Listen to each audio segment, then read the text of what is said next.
Good morning dear student, this is VL ma'am and in today's video we will discuss chapter number 1st Physiology of Digestion in Mammals। तो सबसे पहले बात करेंगे कि physiology क्या होता है। फिजियोलॉजी का मीनिंग होता है फंक्शन ऑफ द ऑर्गन्स और यहाँ हमें डाइजेशन के बारे में पढ़ना है, तो हम यहाँ बात करेंगे एलिमेंट्री केनाल के बारे में। ठीक है, ह्यूमन बींग्स में जो डाइजेशन की प्रोसेस होती है वो एलिमेंट्री केनाल में कंप्लीट होती है। तो सबसे पहले देख लेते हैं डाइजेशन का डेफिनेशन क्या होता है। So breakdown of large food components into small components, मतलब कि जो फूड हम कंज्यूम करते हैं उसमें जो फूड सप्लीमेंट्स होते हैं जो कि लार्ज साइज़ में होते हैं, जब हमारी बॉडी की सेल उनको कंज्यूम करके स्मॉल कंपाउंड्स में ब्रेक डाउन कर देती है तब उस प्रोसेस को बोला जाता है डाइजेशन की प्रोसेस। अब जो भी फूड हम कंज्यूम करते हैं उसमें कौन कौन से पर्टिकुलर फूड सप्लीमेंट्स होते हैं जो कि कॉमन होते हैं और हमारी बॉडी के लिए एसेंशियल होते हैं। तो सबसे पहला है कार्बोहाइड्रेट। ठीक है, जैसे बनाना में कार्बोहाइड्रेट प्रेजेंट होता है। प्रोटीन्स, मिल्क में जो पल्सेस हम खाते हैं, दालें, उनमें प्रेजेंट होता है। फैट तो बहुत सारी चीज़ों में प्रेजेंट होता है as you know. Nucleic acid का मतलब होता है जो आपका जेनेटिक मटेरियल होता है, जैसे या फिर डीएनए या आरएनए। ठीक है, किसी में डीएनए प्रेजेंट हो सकता है, किसी में आरएनए। जैसे मान लो आपने कर्ड खाया है तो कर्ड में क्या प्रेजेंट है, लैक्टोबैसिलस लेप्टाई बैक्टीरिया प्रेजेंट है, तो उसका कुछ ना कुछ न्यूक्लिक मटेरियल होगा, तो उस न्यूक्लिक मटेरियल को भी आपको डाइजेस्ट करना होगा, इसलिए न्यूक्लिक एसिड को भी लिखना ज़रूरी है। नेक्स्ट है आपका वाइटमिन्स, मिनरल्स एंड वाटर। ठीक है, अब इन सब को देख लेते हैं। इनमें से जो वाइटमिन्स, मिनरल्स एंड वाटर्स होते हैं वो मेटाबॉलिक रेगुलेटर्स होते हैं। मेटाबॉलिक रेगुलेटर्स का मतलब होता है कि जो डाइजेशन की प्रोसेस में मेटाबॉलिक प्रोसेस होती है लाइक एनाबॉलिज्म एंड कैटाबॉलिज्म, तो उस एनाबॉलिज्म एंड कैटाबॉलिज्म को रेगुलेट करने के लिए वाइटमिन्स, मिनरल्स एंड वाटर की नीड होती है। नेक्स्ट है आपका कार्बोहाइड्रेट। जो कार्बोहाइड्रेट एंड फैट होता है वो एनर्जी प्रोड्यूसिंग कंपोनेंट्स होते हैं, मतलब कि ये आपकी बॉडी में एनर्जी के लिए रिस्पॉन्सिबल होते हैं। नेक्स्ट है आपका प्रोटीन जो कि बॉडी बिल्डिंग कंपोनेंट होता है, मतलब ये बॉडी की ग्रोथ के लिए रिस्पॉन्सिबल होता है। हाईली ग्रोथ के लिए प्रोटीन को कंज्यूम करना चाहिए। नेक्स्ट है आपका न्यूक्लिक एसिड, जिसके बारे में हमने बात कर लिया था। डीएनए या तो आरएनए कंपोनेंट्स हो सकते हैं। अब इस चीज़ को समझने के बाद यहाँ पे जो डेफिनेशन बनेगा डाइजेशन का, एक स्टैंडर्ड डेफिनेशन अगर देखा जाए ज़ूलॉजी में, तो वो क्या बनेगा, digestion is conversion of complex and non-diffusible food into their simple and diffusible product by hydrolytic enzymes.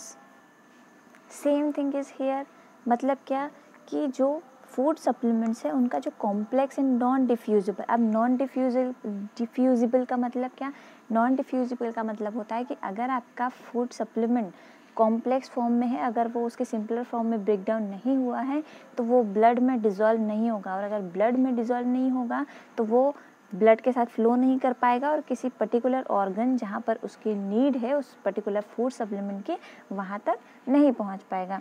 वो वहाँ तक कब पहुँच पाएगा, जब वो फूड सप्लीमेंट उसके सिंपलर फॉर्म में रहेगा प्रेजेंट। ओके, सो यहाँ पे डेफिनेशन क्या बोलती है, digestion is conversion of complex and non diffusible food into their simple and diffusible product, मतलब कि उसको डिफ्यूजिबल होना पड़ेगा ब्लड में डिजोल्व होने के लिए। ओके, और ये प्रोसेस किसके थ्रू होती है, हाइड्रोलाइटिक एंजाइम्स, ऐसे एंजाइम जो कि वाटर की प्रेजेंस में अपना वर्क परफॉर्म करते हैं, उन्हें बोला जाता है हाइड्रोलाइटिक एंजाइम। आपका यहाँ पे नेक्स्ट टर्म है types of digestion. There are 2 types of digestion. ऐसे तो 3 टाइप्स का होता है, बट हम लोग को जो स्टैंडर्ड होता है वो 2 का ही होता है। तो यहाँ पे 2 टाइप्स का डाइजेशन होता है। फर्स्ट है आपका इंट्रासेल्युलर डाइजेशन।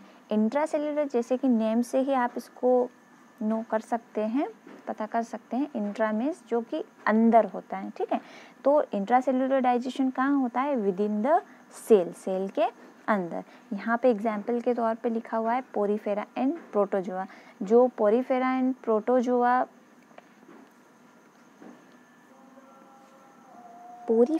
प्रोटोजोआ ग्रुप के जो ऑर्गेनिजम्स होते हैं यूनिसेल्युलर होते हैं, यूनिसेल्युलर होने की वजह से फूड का कंजप्शन भी ज़्यादा नहीं होता है, और फूड का कंजम्पशन ज़्यादा नहीं होता है तो उनको डाइजेशन के लिए किसी बड़े डाइजेस्टिव सिस्टम की रिक्वायरमेंट नहीं होती है। तो इनमें फूड का डाइजेशन किस तरह से होता है, वो होता है फूड वैक्यूल की हेल्प से। नेक्स्ट है आपका extra cellular digestion.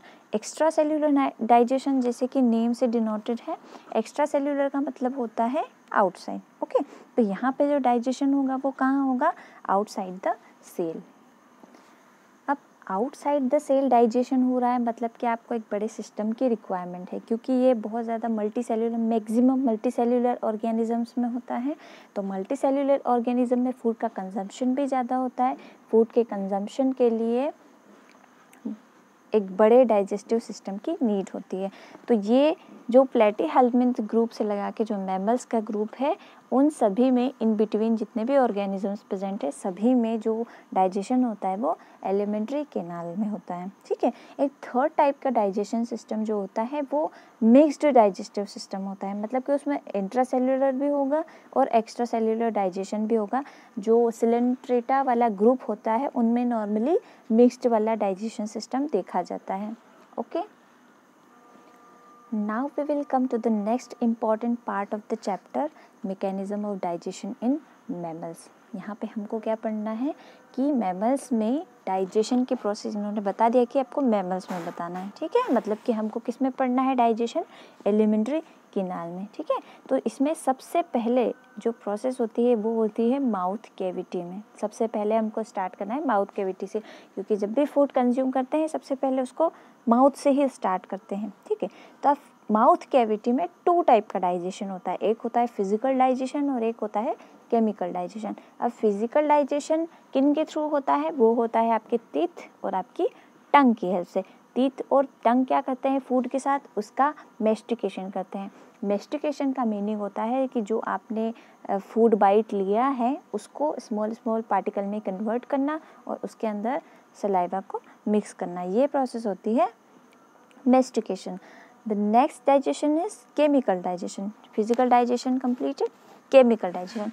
Chemical digestion होता है सलाइवरी ग्लैंड से जो सलाइवा सिक्रीट होता है उसके थ्रू, बिकॉज जो केमिकल की यहाँ नीड होती है वो सारे सलाइवरी ग्लैंड में जो सलाइवा प्रेजेंट होती है उसके अंदर प्रेजेंट होते हैं। 3 types of salivary glands are there.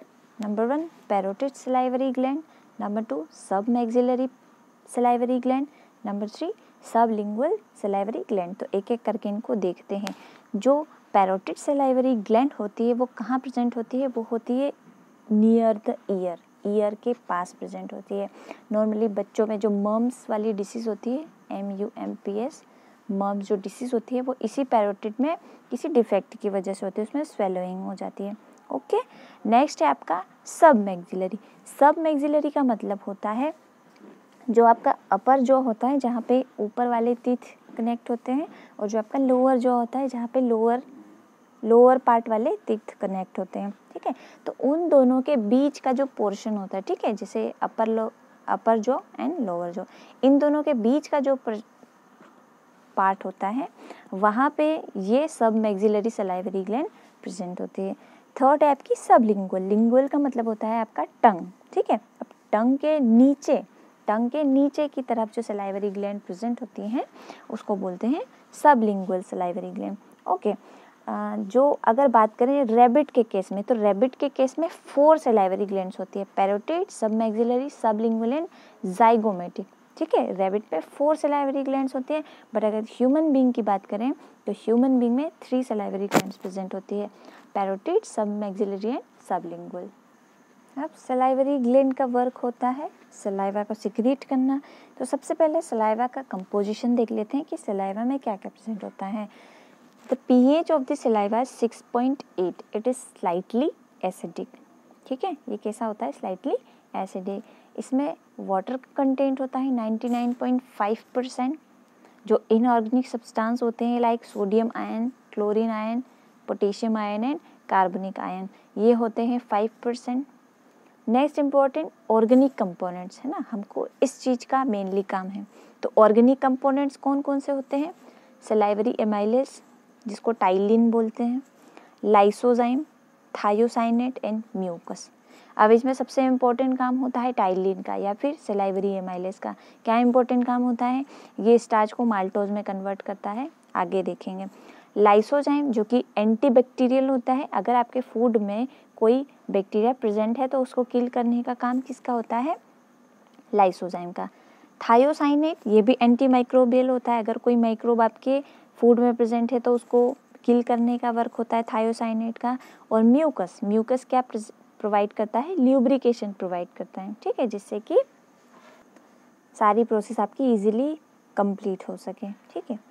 अब देख लेते हैं टाइलिन का वर्क। टाइलिन क्या करता है? स्टार्च को किस में कन्वर्ट करता है? माल्टोज में। जो फूड आपने लिया है, सपोज आपने पोटैटो खाया है, तो पोटैटो में क्या प्रेजेंट है? स्टार्च। अब इस स्टार्च को स्टार्च में जब सलाइवा मिक्स होगा तो वो सलाइवा मिक्स होगा तो वहाँ से क्या सीक्रेट होगा? टाइलिन। और वो टाइलिन स्टार्च को किस में कन्वर्ट कर देगा? माल्टोज में। इसीलिए जब आप काफ़ी टाइम तक फूड की च्यूइंग करते रहते हैं तो वो आपको स्वीट इन टेस्ट में लगने लगता है, खाना जो होता है वो आपको मीठा लगने लगता है। स्टार्च जो होता है वो टेस्टलेस होता है, जो माल्टोज होता है वो स्वीट इन टेस्ट होता है, ओके। अब टाइलिन को सलाइवरी एमाइलेज इसलिए बोला जाता है बिकॉज स्टार्च को एमाइलोज बोलते हैं। क्या बोलते हैं? एमाइलोज। इसीलिए ये जो टाइलिन है इसको क्या बोला जाता है? Salivary amylase. अब यहाँ पे स्टार्च का जो डाइजेशन होता है वो 30% होता है, रिमेनिंग 70% कहाँ होगा? आपके आगे वाले ऑर्गन में, ठीक है। अब यहाँ तक की प्रोसेस में जो आपने फूड लिया था अब वो कन्वर्ट हो गया है एक लुगदी के फॉर्म में, जिसमें कि सलाइवा मिक्स हो गया है, वो छोटे छोटे पार्टिकल्स में कन्वर्ट हो गया है। तो अब यहाँ पे फूड को क्या बोलेंगे? बोलस बोलेंगे, ठीक है। अब यहाँ तक आप लोगों को समझ में आया है या नहीं? आप लोग फीडबैक दीजिएगा। नेक्स्ट पार्ट हम लोग नेक्स्ट वीडियो में कन्वर्ट करेंगे। Till then take care.